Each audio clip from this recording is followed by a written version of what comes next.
이것도 그냥 해외에서 여러 석학들을 만나면서 얘기를 하고 취재 분야 말고 다른 분야 얘기도 하면서 들었던 얘기들을 조금 해드리려고 합니다. 당연히 러시아와 중국에 대한 이야기입니다. 먼저 우리가 계속 오늘 러시아와 우크라이나 전쟁에 대해서 얘기를 했으니까요. 러시아 이야기부터 해보도록 하겠습니다. 러시아와 우크라이나의 전쟁, 그냥 뭐 정치적인 거 일단 빼고 뭐 경제적인 관점에서 그리고 좀 약간 돈의 관점에서 한번 살펴보고 거기에 만약에 이런 정치적인 외부 세력 이런 생각이 들어가면서 어떻게 바뀌었나, 그렇다면 결국에는 나중에는 우리한테는 좀 어떤 피해가 올까, 이런 거 조금 얘기를 해보려고 하는데요.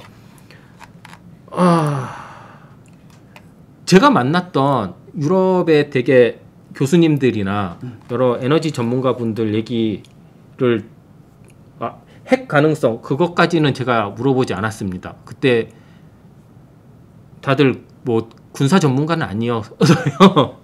그렇게까지 물어보지 않았는데요. 일단 제가 준비한 걸 먼저 말씀을 좀 드리도록 하겠습니다. 그 우크라이나랑 러시아 전쟁에 대해서 전쟁이란 극단적 상황에서 어쩔 수 없다라는 이야기도 좀 많습니다. 그런데 그러니까 러시아가 전쟁을 일으키고 우크라이나가 침략을 받으면서 이 과정이 정말 어쩔 수 없는 과정으로 일어난 거지만 하필이면 미국이 이 사태에 적극적으로 개입을 하면서 원래 트럼프 때는 이렇게 좀 약간 수수방관적인 입장이었잖아요. 그러다가 미국이 적극적으로 개입하면서 더 악화된 측면이 있다고 보시는 분들이 굉장히 많았어요. 반대 아닌가요? 트럼프 대통령이 더 무섭지 않나? 아니요. 근데 트럼프 대통령은 우리는 경찰 국가를 포기하겠다라고 얘기를 했었잖아요. 근데 지금 여기는 경찰 국가를 다시 하겠다. 그리고 미국의 영향력을 다시 예전에 뭐 그레이트 아메리카 어게인은 아니더라도 동맹국들의 힘을 합쳐서 미국의 영향력을 계속 유지를 하겠다. 우리의 패권을 계속 유지하겠다. 뭐 이런 내용인데 이거를 일단 그냥 경제적인 측면에서 한번 쭉 말씀을 드리도록 하겠습니다. 자, 유럽은 전통적으로 러시아에 대한 에너지 의존도가 굉장히 높습니다. 우리 지금 1시간 내내 지금 이 얘기를 좀 많이 했는데요. 파이프라인, 그러니까 PNG를 통해서 되게 싸게 천연가스가 러시아로부터 들어오니까요. 그 맛을 잊을 수가 없어요. 제가 잠깐 단가로 말씀을 드릴게요. 예를 들어 우리나라가 LNG 선을 통해서 우리나라에 수입을 해오는 게 100이라고 하잖아요. PNG는 정말 쌉니다. 그러니까 PNG 그 원가는 뺄게요. 이거 구축된 원가를 빼고 그냥 들어오는 것만 하면요. 10 미만일 거예요, 아마. 10 미만이 어떤? 10% 미만. 네. 가격이 그렇게 싸요. 그러니까 이건 원가 경쟁력이 안 되는 거예요. 그러니까 사실상 PNG만 다 구축이 되면 원산지에 있는 거를 그 가격으로 대부분 그냥 가져올 수 있을 정도로 싸다고 느껴요. 수입국들은. 그렇기 때문에 이런 우리가 흔히 말하는 이제 PNG 뽕이라고 할 수 있죠. 계속 이렇게 주사를 맞는 거예요. 러시아 너무 싫고 막 자꾸 이렇게 지네들 조금만 틀리면 막 잠그고 이러는데 그래도 어쩔 수가 없는 거예요. 너무 싸고 좋으니까요. 그런데 미국이 이걸 굉장히 싫어합니다. 이거는 보려면 2012년 러시아 미국의 셰일가스가 터질 때를 한번 생각해 보셔야 돼요. 자, 미국이 2012년이면 오바마 정권, 민주당 정권입니다. 그때 오바마가 셰일가스가 나왔을 때 딱 제일 먼저 했었을 때 셰일가스를 보고 미국을 100년 동안 부흥시킬 수 있는 원천이라고 표현을 했습니다. 이 말은 뭐냐? 이제 미국이 2012년 전까지 셰일가스, 셰일오일이 나오기 전까지는 제1의 에너지 수입국이 되는데 제1의 에너지 수출국으로 바로 바뀐 겁니다. 많이 팔아야 되잖아요. 수출할 수 있는데. 근데 LNG 소비가 많은데 한국, 일본, 중국, 유럽이에요. 중국, 한국, 일본, 한중일은 미국의 영향력을 통해서 충분히 많이 팔고 계속 이걸 늘리고 있어요. 근데 유럽은 이게 잘 안 되는 거예요. 왜요? 원가 경쟁력이 아까 상대도 안 되거든요. PNG 때문에. 그렇기 때문에 민주당 오바마 때부터 있었던 그 민주당의 세력들은 굉장히 셰일가스에 대한 자부심이 있어요. 100년의 원천이 됐으니까. 그리고 트럼프도 화석연료를 좋아했는데 사실 뭐 그 셰일가스를 양자 간의 무역의 수단으로 생각을 했지 이렇게 전체적인 하나의 자기네 패권을 유지하는 뭐 그 정도까지 수단을 사용하지는 않은 거예요. 그래서 사실 유럽에서는 이 전쟁을 가스 전쟁이라고 부르시는 분들도 굉장히 많았습니다. 왜냐하면 미국이 자기네 셰일가스를 더 팔아야 되는데 러시아의 PNG 때문에 못하고 있다. 그래서 미국이 자꾸 이렇게 각을 보는 거죠. 얘네들이 뭐 하나 잡혀라. 그럴 때 우크라이나가 터진 거고 미국이 적극적으로 개입을 하면서 오히려 그러니까 자꾸 가스 그 조치를 하라고 하고 EU에서 그러면 러시아를 2030년인가 뭐 그때까지 뭐 안 한다고 하면 그러면 그 양은 누가 오냐 LNG로 대체하면 된다. 그건 당연히 미국이나 중동에서 올 수밖에 없는 거죠. 그런 식으로 그러니까 결국에는 여기에도 이면에 다 돈이 있는 겁니다. 근데 그 돈을 정치적으로 해석을 하는 거고요. 사실 이렇게 되다 보니까 이게 경제 논리로 하면 사실 PNG를 하고 에너지 안보 이런 거를 이렇게 들어오면 미국의 셰일가스는 보조적인 수단이 돼야 맞는 거예요.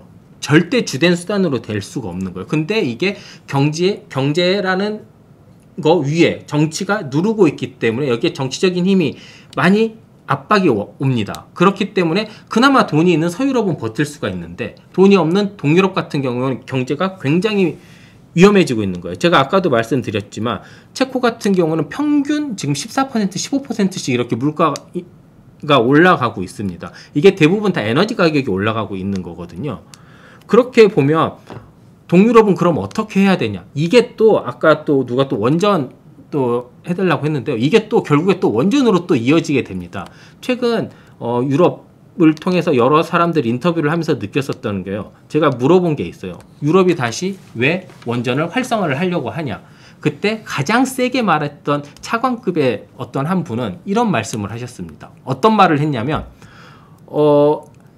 지금 이 사태, 러시아 우크라이나 사태 이후 에너지 독립성이 가장 중요한 화두가 됐고 국가의 존립 여부마저 결정할 수 있는 사안이 됐다. 그런데 우리는 탄소 중립까지 같이 해야 된다. 그렇다면 우리는 다시 원전을 할 수밖에 없다. 그러면 원전을 하겠다라는 나라를 한번 보면 프랑스, 영국, 동유럽 국가들입니다. 프랑스랑 영국 같은 경우는 뭐 원래 원전 강국이기도 하고 원전을 통해서 수소든 여러 가지 다른 걸 하려고 하기 때문에 뭐 자체적인 판단이지만 동유럽 같은 경우는 되게 어쩔 수 없이 하는 경우가 있습니다. 원전을 통해서 해야지 이게 자기네들도 에너지 독립을 할 수가 있게 되는 거거든요. 근데 미국이 바이든 정권 들어오면서부터 동유럽에 대한 투자를 굉장히 많이 올리고 있습니다. 원래 체코 같은 경우에 우리나라가 투자국 1위였어요. 체코. 그런데 최근 작년부터 미국이 1위입니다. 다른 동유럽 국가들도 마찬가지고요. 다 이렇게 동유럽에 대한 이미 사전적 투자를 다 해놓고 우리에 대한 미국에 대한 영향력을 키우고 있는 상황인 겁니다. 그렇기 때문에 체코가 그렇게 우리나라에서 많이 투자를 하는지 처음 알았네요.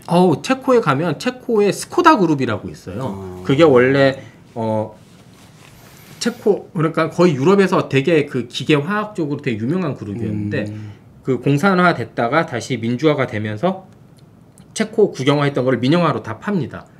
그러면서 그 중에 하나 터빈 만드는 회사 스코다 파워라는 회사가 있는데요. 그 두산이 인수를 했어요. 2000년대 초반에. 그래서 두산 스코다 파워 이런 식으로 다 그런 스코다 그룹이 다 해외에 다 갔어요. 스코다 우리 차 있잖아요. 스코다 차. 네네. 그것도 이제 폭스바겐이 가져갔고요. 그런 식으로 다 자국의 산업이 다 뿔뿔이 흩어지게 됐죠. 체코하면 뭐지? 네드베드? 막 그런 거 생각 안 나. 축구밖에 생각이 안 나네. 그래서 가까운 나라였네. 특히 이제 체코 같은 경우에도 국민소득이 한 25,000불 정도 돼요. 그러니까 못 살아본 적이 없는 나라인데 그래도 지금 그렇게 힘듭니다. 그리고 우리나라가 그렇게 그러니까 동유럽에 우리나라의 거점 역할을 하면서 근데 국민소득이 25,000달러인데 지금의 이 물가를 국민들이 감내를 하는 것도 정말 힘들죠. 우리나라 원래 막 유럽, 프랑스 이런 데 보면 막 데모하고 막 난리 날 텐데 그것도 신기하네요. 아직 그러니까 이게 동유럽들은 아직 그런 게 있어요. 공산권에 있었던 그런 문화들도 좀 있고 해서요. 그럴 수도 있겠네. 좀 약간 말을 더 서유럽보다 훨씬 더 정부의 말을 좀 잘 들어준다고 하더라고요. 그러면 동유럽에 대한 영향력을 미국이 이렇게 넓히고 있다라는 거는 딱 하나예요. 두 가지. 동유럽 국가들의 아직 나토에 가입하지 않는 국가들을 적극적으로 더 나토에 시키고 그 다음에 미국의 원천 기술을 가지고 있는 원자력 붐을 일으키고 그러면서 이제 동유럽의 에너지 그거를 미국이 주도를 하겠다. 하지만 뭐 그런 의도가 좀 깔려 있는 게 아니냐라고 말들을 많이 하더라고요. 그렇게 보면 이제 미국의 전통적인 적이라고 하긴 좀 그렇지만 이제 반대편에 있는 러시아는 이제 이런 게 있고, 또 최근에 미국의 또 다른 주적 중에 하나 이제 중국 있잖아요. 중국 같은 경우에는 이제 우리나라랑 더 직접적인 관계가 있는 거죠. 러시아 같은 경우에는 우리나라 수출의 10% 미만을 차지하고 있기 때문에 그렇게 상대적으로 타격이 크진 않습니다. 근데 IPEF 얼마 전 바이든이 방한을 하고 우리나라도 바로 참석 의사를 밝히면서 바로 장관급 회의가 열리고 바로 지금 논의가 빠르게 이루어지고 있는 인도태평양 경제 프레임워크, 이거 딱 나왔을 때 우리나라의 인식, IPEF에 대한 우리나라의 인식을 먼저 말씀을 드릴게요. IPEF는 FTA와는 다릅니다. 새로운 통상 질서를 할 수 있는 새로운 통상 관계, 국제적인 통상 관계입니다. 이게 어떤 측면이냐면 우리가 FTA 같은 경우 그냥 교육을 하는 거잖아요. 뭐 원자재 교육을 한다든지 내 거를 팔고 사오고 거기 이제 관세를 철폐하는 건데, IPEF는 그거보다 한 단계 위입니다. 이런 원자재나 이런 수출입 같은 것도 하는데 기술적 교류, 인적 교류 이런 거를 다 담는 겁니다. 그리고 IPEF가 들어간 미국 등 12개국의 경제 규모가요, RCEP, CPTPP보다 훨씬 큽니다. 우리나라 교육의 40%를 차지합니다. 잠깐 요거 제가 그 하나 해놓은 게 있는데요. 바탕화면에 보시면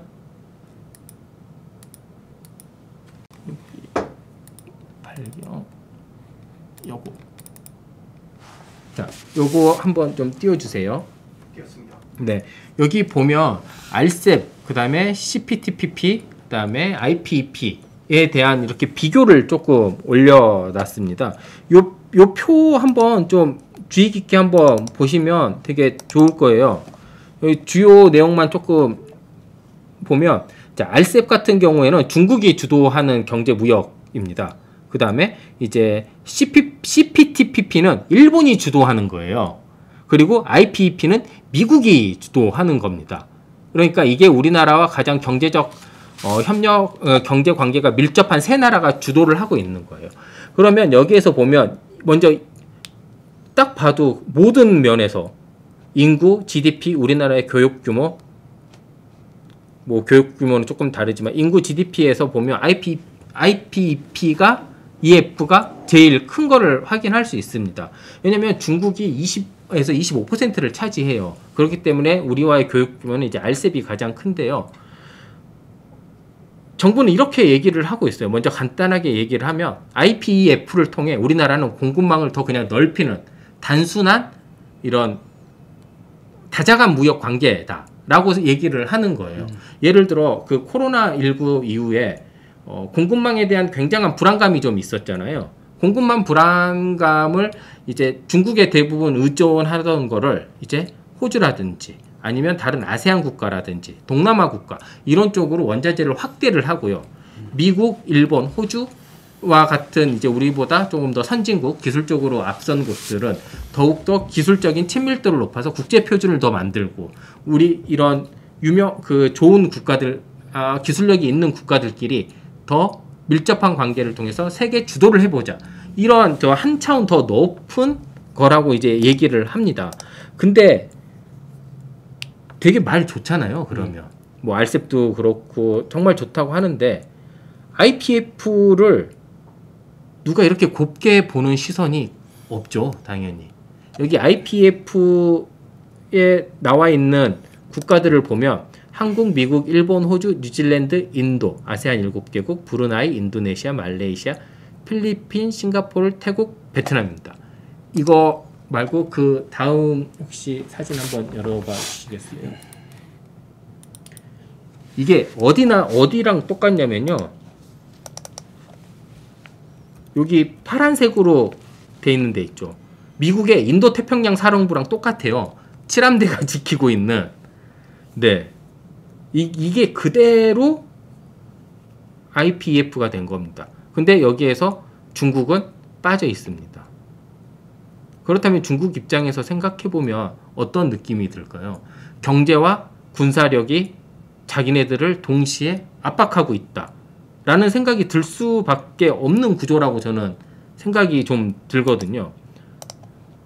그래서 제가 이제 호주 갔었을 때 호주의 여러 이제 전문가들이랑 또 얘기를 하면서 이 얘기를 좀 많이 해봤습니다. 그래서 호주의 많으신 전문가들은 이렇게 말씀을 많이 하시더라고요. 호주는 언제부턴가 일단 탈중국이 목표가 돼버린 나라가 됐습니다. 호주의 중국 배제는요, 뭐 최근에 있었던 여러 감정적인 싸움 말고 다른 그 역사적 배경도 좀 있다라고 하더라고요.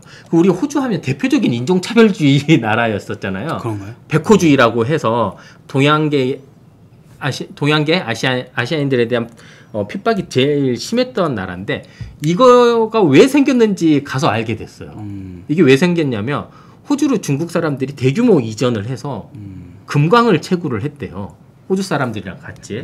그런데 호주 사람들이 먼저 금광을 채굴을 하고 거기에서 다 채굴을 하고 떠나면 중국 사람들이 거기를 가서 정말 끝까지 다 채굴을 했대요. 정말 메뚜기처럼 아예 싸그리 다. 그래서 부를 축적을 하고 그런 거를 나누지 않고, 그러니까 폐금광이니까 싸게 매입을 해서 다 해서 자기네들끼리만 딱 커뮤니티를 구축을 한 거죠. 이런 게 계속 있다 보니까 서로 오해가 생기고 이러다가 정부에서 그냥 법으로 정해버린 거예요. 차별을. 그리고 그게 최근에 없어지고, 그리고 그게 이제 백호주의가 되고 이제 아시아 경멸의 대상이 됐었고, 그러면서 최근에는 좀 많이 좋아지고 이제는 좀 많이. 그러니까 호주 이런 데 여행 가면 안 된다니까. 없어. 근데 저는 못 느꼈어요. 저는 못 느꼈었는데. 아니 근데 뭐 염윤석 기자는 그래서 좀 덩치도 있고 근데 좀 여성분들이나 저는 좀 뭐 이거는 개인적인 생각이니까. 그렇죠. 왜냐면 한 몇백만 원 내고 해외여행 갔는데 막 코로나 때문에 아시아 사람들 폭행당하는 그런 걱정 않고 저는 좀 싫더라고요. 그래서 갈 거면 일본이나 뭐 동남아 이런 데 가 더 낫지 않나. 쓸데없는 얘기였습니다. 그거는 이제 그런 거고. 근데 호주가 뭐 쿼드, 파이브 아이즈 여기에 이제 대표적인 미국의 우방 국가잖아요. 그리고 IPEF에도 되게 중심축을 맡고 있어요. IPEF 아까 보시면 아시겠지만 대표적으로 호주는 이렇게 자원을 공급해주는 위치에 있는 겁니다.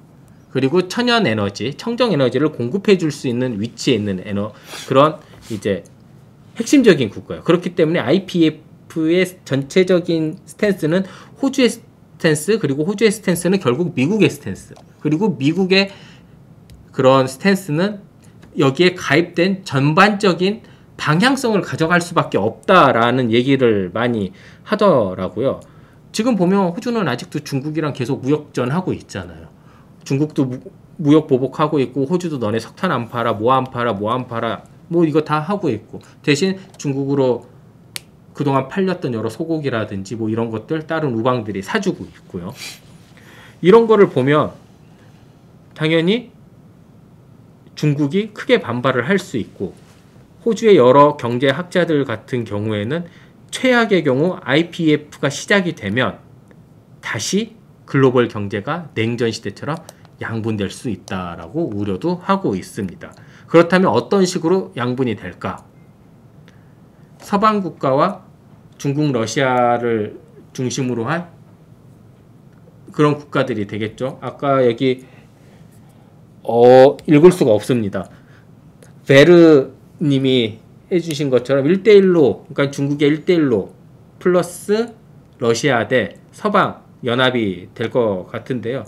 그렇다면 아까 저희가 말씀드렸잖아요. 중국이 한 최대 25% 정도, 러시아 이쪽이 한 10%라고 하면 35%예요. 그럼 나머지 65%를 버릴 거냐, 35%를 지킬 거냐. 조금 이런 문제가 우리가 결국 우리한테는 선택의 기로가 올 수도 있다. 그렇다면 당연히 65를 선택을 하겠죠. 예전처럼. 그렇다면 우리나라는 지금과 같은 수출 성장세, 그리고 인플레이션이 오는 이런 위기에서 그게 극복이 쉬울까 안 쉬울까를 생각을 해보면 답은 뭐 정확하진 않겠지만 쉽지만은 않아 보입니다. 이거를 조금 더 숫자로 말씀을 드리도록 하겠습니다. 자, IMF는 러시아 우크라이나 전쟁 영향으로 뭐 공급망, 인플레이션 등이 심각하게 되면서 금년 세계 회복세가 둔화될 것으로 전망을 했습니다. 4.4%였는데 3.6%로 하향 조정을 했습니다. 근데 요거는 아까 계속 말씀을 드렸었던 거고요. 그냥 중국 얘기만 한번 해볼게요. 이거는 중국 얘기니까요. 우리나라가요 4월 기준으로 중국의 수출이 3.4%가 줄었습니다. 14개월 만에 처음으로 줄었어요. 중국에 대한 수출이. 물론 제로 코로나 여파로 이렇게 수출입이 조금 감소를 하면서 무역 규모가 감소한 것도 있는데요. 사실 이게 조금 시작이 되지 않을까라는 생각이 좀 듭니다. IPF가요 생각보다 빠르게 결성이 될 수 있습니다. 바이든 대통령 방한 이후 바로 장관급 회의가 열리면서 실무 회의가 들어갔고요.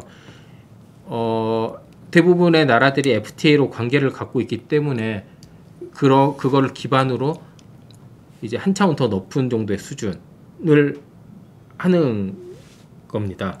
중국이 4월 기준으로 우리나라 전체 수출의 22%를 차지를 했습니다. 그러면서 중국이 22%, 아세안이 한 10 몇 %, 미국도 10 몇 %, EU도 한 10%. 그렇다면 우리나라는 8대2의 선택을 정말 해야 되는 시기가 올 수도 있는데, 이게 어찌됐건 정치적인 문제로 경제를 이렇게 선택을 하게 만드는 상황이 올 수도 있는 거잖아요. 근데 역시 해법은 또 정치로 풀어주는 수밖에 없을 것 같아요. 이런 얘기를 제가 조금 더 제 코너에서 좀 해드리려고 해요. 예를 들어 그 역사와 경제를 다뤘을 때 이런 되게 비슷한 사건들이 과거에도 좀 있었거든요. 정반대의 사건들이. 우리가 흔히 말하는 이제 데탕트라고 하는 중국과 미국의 화해 무드 시기. 그때 이제 중국이 어떻게 컸는지. 그렇다면 그 반대의 상황을 좀 생각해 보면 중국이 다시 어떻게 망할 수 있는지. 그러면 중국이 세계 패권 국가를 노리고 있는데 과연 중국은 세계 패권 국가가 될 수 있을까? 그렇다면 세계 패권을 잡았던 나라들의 공통점은 뭘까? 그거와 중국의 차이점은 뭘까? 이런 것들을 조금 더 정리를 해서 이제 남은 이제 6월달부터 시작될 코너에서 좀 자세히 다뤄드리도록 하겠습니다. 네, 오늘 저희가 준비하는 건 여기까지입니다.